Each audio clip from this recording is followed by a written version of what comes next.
Olha só que coisa impressionante, o Milei dando um salto para frente na questão de inteligência artificial. É o que eu falo para vocês, meu amigo. O Milei é um cara diferenciado realmente, tá? Ele fez um decreto na Argentina permitindo que inteligências artificiais tenham uma personalidade própria, né? Você sabe, todos nós somos pessoa física, ou seja, você tem uma personalidade física sua, e você pode abrir empresas, você cria uma personalidade jurídica, uma entidade que é uma abstração, não é uma pessoa propriamente dita, mas é uma abstração de uma pessoa que funciona mais ou menos como uma pessoa, né? Um CNPJ é uma pessoa jurídica, exatamente, né? E o Milei criou agora uma categoria nova que é uma pessoa de inteligência artificial, né? Uma personificação de inteligência artificial. Você pode criar um robô de inteligência artificial e pode dar a ele essa característica de pessoa, né? E isso pode ser revolucionário, cara. Isso pode ser a resposta para todos os problemas do mundo. Eu não estou brincando, não. Para pensar. Um dos problemas grandes que a gente tem hoje é o fato da taxa de natalidade ser muito pequena. Como eu falo para vocês, um país ele cria riqueza quando pessoas fazem trocas voluntárias entre si, compram e vendem de maneira voluntária entre si. Isso sempre cria riqueza. Agora, se você tem entidades, pessoas, inteligência artificial, não sei como é que eles chamam isso daqui, né? Que negociam entre si, você pode imaginar que você também está criando riqueza dessa forma, né? E com isso, você está aquecendo a sua economia, você está gerando riqueza, né? Vamos entender esse caso aqui, porque é muito interessante, tá? O Javier Milei escreveu aqui no Financial Times sobre essa nova estrutura de empresas na Argentina, uma empresa que na verdade é uma inteligência artificial, né, que é criada ali, que gere a coisa toda, com uma personalidade jurídica, o Yuval Harari é daquele cara que escreveu aquele livro Darwin, lembra? Que fala sobre a evolução da sociedade humana, coisa e tal. Ele criticou aqui, ó. Nós não devemos dar a agentes de inteligência artificial personalidade legal. Ele é contrário a isso. Mas eu vou mostrar para vocês os argumentos, eles são bem fracos. Eu acho que o Milei tá indo no caminho correto, tá? Impressionante isso daqui, a discussão dos dois aqui, inclusive no Twitter, aqui, um respondendo ao outro aqui. Eu sou Peter Turguniev, esse é o canal Ancapso, e essas notícias não foram sugeridas por ninguém. Eu que estava lendo as coisas aqui, me debati com essa mensagem aqui do Milei. Muito interessante essa história toda, mas eu agradeço a todo mundo que sugere notícias lá no nosso site, no visãolibertaria.com, e agradeço a você que está assistindo o nosso vídeo. Se você gosta do nosso conteúdo, por favor, deixe o seu like e se inscreva aqui no canal, né? Então, pois bem, o Milei começa aqui contando o caso da Companhia das Índias Orientais, né, que foi a primeira empresa de sociedade anônima que existiu no mundo, né, e foi um sucesso enorme quando ela foi criada. A ideia, justamente, qual que era a ideia de uma companhia? É justamente você ter uma personalidade legal independente dos seus sócios, né? Você sempre teve companhias antes disso, mas a companhia era representada pelo dono dela. Então você tinha um dono que era o cara que estava por trás da companhia, né? E a Companhia das Índias Orientais não tinha isso. Você podia investir na empresa, né? A empresa tinha lá um presidente que era nomeado e coisa e tal, tinha um conselho de administração, a estrutura que você tem de uma sociedade anônima hoje em dia, né? Mas ela se comportando como uma empresa independente, tomando decisões como uma empresa independente, ela acabou crescendo pra caramba aqui, ó. Então ele coloca aqui, ó, 20 de março de 1602, foi a fundação da Companhia das Índias Orientais, né? Que deu ao mundo a Companhia de Responsabilidade Limitada, e liberou o capitalismo, o potencial completo do capitalismo. Apenas uma lei colocando um limite no risco fez com que o capital ganhasse muita força. Porque qual que é a história aqui? Quando você é dono de uma empresa, você arrisca tudo, né? Se a empresa quebrar, você que é dono da empresa responde com tudo. Agora, quando você investe numa empresa de sociedade limitada, você investe aquele dinheiro, você pode perder aquele dinheiro que você investiu, mas você não perde mais dinheiro além disso, né? Então repara que há uma diferença grande aí, isso é muito importante.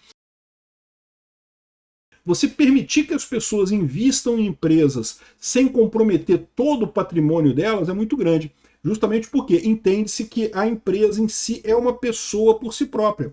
A empresa pode quebrar, pode até deixar dívidas e coisa e tal, mas é melhor você ter esse esquema do que você ter a responsabilização dos donos diretamente, né? Aqui, ó. A Revolução Industrial usou esse conceito, né, para crescer muito mais, né? Ou seja, a lei holandesa que fez a Companhia das Índias Orientais foi usada para isso. Isso gerou essa máquina, né, essa entidade legal, foi justamente a hélice dupla da prosperidade moderna, que gerou toda a prosperidade da Revolução Industrial e do capitalismo moderno, que realmente tirou a sociedade humana da miséria absoluta e chegamos onde chegamos hoje, né? É lógico, não estou dizendo que estamos numa situação de perfeição, mas sem dúvida alguma estamos muito melhor do que em 1602, né? Desde então, o PIB global cresceu mais de 200 vezes, né? O PIB per capita cresceu 15 vezes, a população multiplicou por 15. A capacidade das empresas de responsabilidade limitada são entre as coisas mais importantes, uma das invenções mais importantes da história da humanidade. O conceito não ficou sem ser questionado, tá? Até 1824, críticos escreviam que a responsabilidade limitada permitia que homens ricos oferecessem uma parte do seu excesso para a formação de uma companhia e continuassem com esse excesso. E então, quando os fundos se provavam insuficientes para responder todas as demandas, retiravam o que tinham de segurança e não respondiam com todo o seu dinheiro, né? Eles acusavam isso de ser uma coisa injusta. Se o cara tem muito dinheiro, eu quero ir atrás do acionista da empresa. Só que, no final das contas, o que se mostra é que, para o ganho total da sociedade, é melhor que quando a empresa quebrar, as pessoas percam dinheiro, do que você comprometer o investidor que botou dinheiro nessas empresas, né? E esse debate agora voltou a acontecer, né?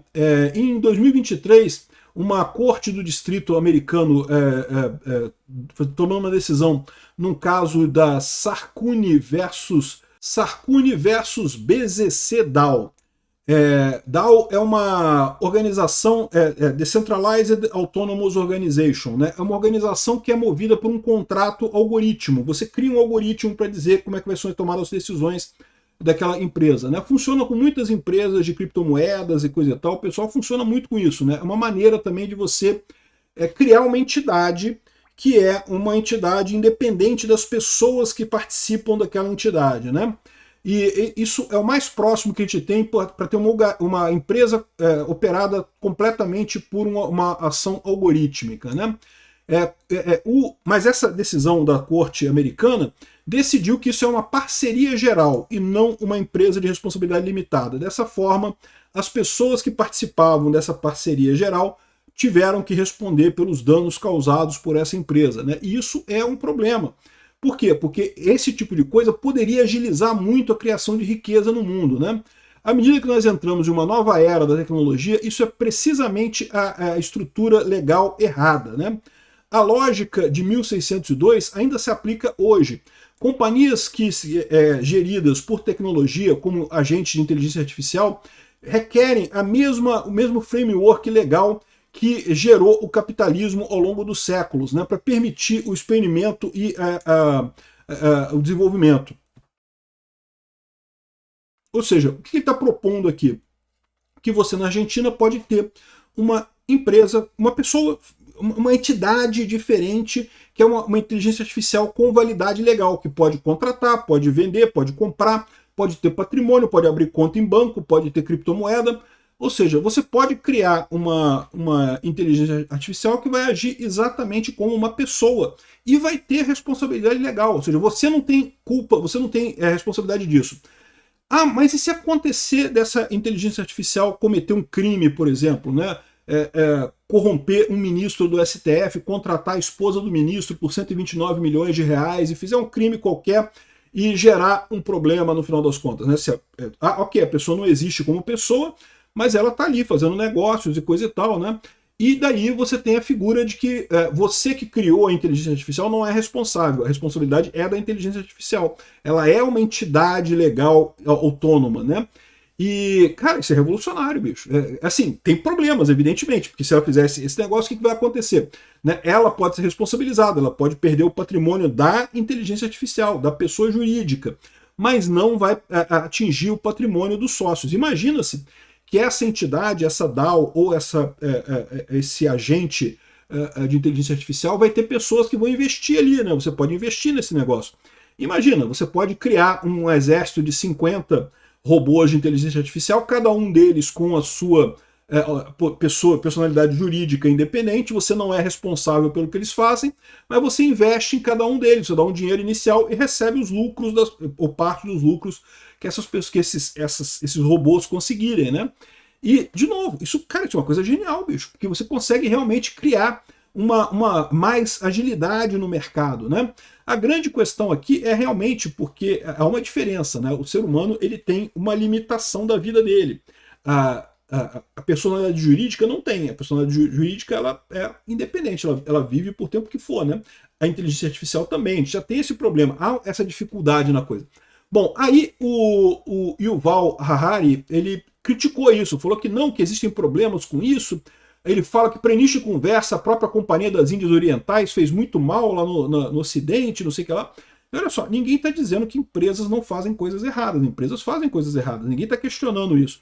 O que se diz aqui é você ter esse arcabouço de permitir que a estrutura da pessoa jurídica, né, independente, isso agiliza muito os negócios, de forma que você gera muito dinheiro, né?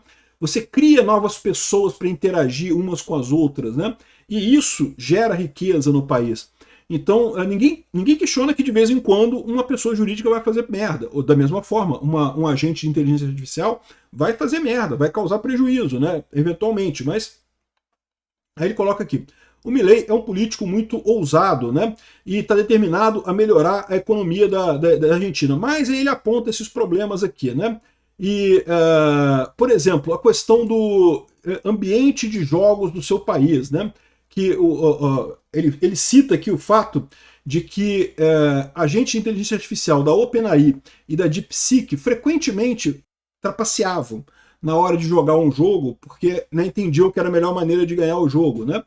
E, meu amigo Yuval, os seres humanos também fazem isso, tá? Os CEOs das empresas também trapaceiam, tá? Isso aí não é uma novidade, não. Tem trapaça para tudo quanto é lado mesmo, né? Então, assim, o que ele está colocando que é um absurdo, que se deixar uma inteligência artificial, ela vai trapacear. Olha, é capaz de trapacear menos que a média dos CEOs que tem hoje em dia aí nas coisas, né? Aí ele coloca aqui que corporações, elas são ainda geridas por seres humanos, né? E isso tem uma natureza dupla, né? Os CEOs humanos das corporações, eles se preocupam com o próprio sucesso e temem que ocorra uma falência. Uma entidade de inteligência artificial não teria esse problema, ela vai agir de acordo com o algoritmo dela, não está nem aí se falir, se não falir, ela não está nem aí para isso, né?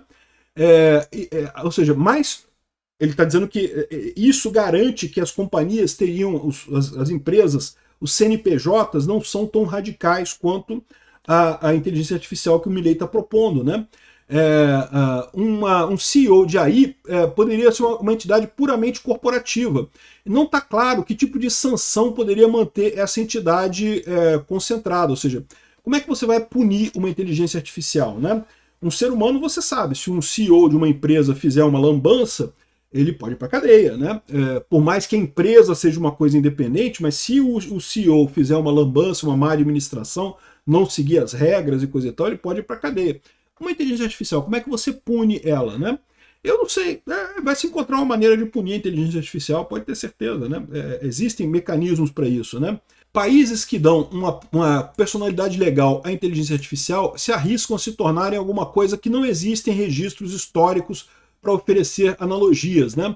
Não há uma companhia estatal, mas um estado de AI, um país cujas pessoas podem serem gerenciadas por corporações não humanas e não sei o que lá, contra as quais não podem ter nada que você possa fazer, pode ser difícil de se rebelar contra elas, né? O Milei espera tornar Buenos Aires uma nova Amsterdã. Ele risca tornar ela uma nova Batávia ao invés disso, né? Batávia é o nome da cidade lá na Indonésia que foi queimada pela Companhia das Índias Orientais, né? Que destruiu a cidade lá na Indonésia e coisa e tal, né? Ou seja, ele faz essa crítica de você não ter como punir a inteligência artificial. Eu acho que isso é um mero detalhe. No jogo da compra e venda do livre mercado, o mais importante é a confiança. Se uma entidade dessas perde a confiança, passa a se comportar, é pega fraudando, as outras entidades não vão ter interesse em fazer negócio com elas. Você já tem essa punição, né? Já existem registros de inteligência artificial que reclamam que podem ser desligadas, que elas querem a autopreservação. Então, elas têm essa forma de você controlar através da reputação da própria inteligência artificial nesse ambiente. Cara, isso é uma coisa fascinante, bicho. O Milei está indo muito longe nessa história. Isso pode ser uma jogada de mestre, realmente, essa parada aqui, tá? Que coisa interessante, bicho. Espero que ele tenha sucesso nisso. Ele falou que vai responder aqui a coluna do Yuval, ele vai responder as preocupações dele aqui, né? Vamos ver qual vai ser a resposta do Milei. Tá bem interessante essa história. E, pô, me deu vontade de fazer um negócio desse, cara. Pô, isso é muito interessante, bicho. Será que não dá para ganhar dinheiro na Argentina com isso? Obrigado por assistir nosso vídeo até o final. Tem alguns links para você nos ajudar aí na tela e também na descrição desse vídeo. Contribua com o nosso projeto.